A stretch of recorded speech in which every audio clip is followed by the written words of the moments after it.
টানা কয়েকদিন ছুটির পর ব্যাংক খুলেছে। আমরা দেখছি যে ব্যাংকগুলোতে বেলা ১১টায় ব্যাংকের দরজা খোলার পর থেকেই গ্রাহকরা ব্যাংকগুলোতে ভিড় করতে শুরু করেছেন। নারী, পুরুষ, চিকিৎসক, আইনজীবী, নানা শ্রেণী পেশার মানুষ তারা ব্যাংকিং লেনদেনের জন্য আমরা দেখছি যে ব্যাংকগুলোতে এই মুহূর্তে ভিড় জমেছে।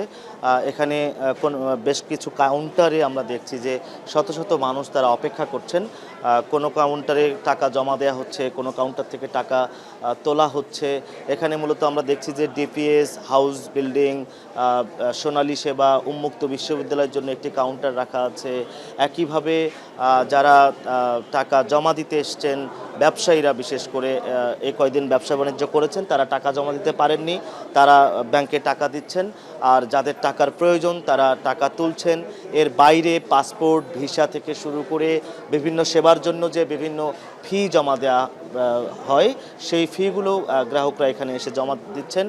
বেলা ১১টার সময় ব্যাংক খোলার পরপরই গ্রাহকদের ভিড় জমতে শুরু করেছে। প্রায় প্রতিটি ব্যাংকে আমরা এরকম চিত্র দেখছি এবং ব্যাংকিং সংশ্লিষ্ট যারা কর্মকর্তা আছেন তারা বলছেন যে গ্রাহকদের সর্বোচ্চ সেবা নিশ্চিত করবার জন্য তাদের যে কার্যক্রম, সেই কার্যক্রম এবং তাদের যে পদক্ষেপ গ্রহণ করার, তারা সব ধরনের পদক্ষেপ গ্রহণ করেছেন যাতে করে ব্যাংকে সেবা নিতে এসে কোনো মানুষকে দুর্ভোগ পোহাতে না হয়, ভোগান্তি পোহাতে না হয়।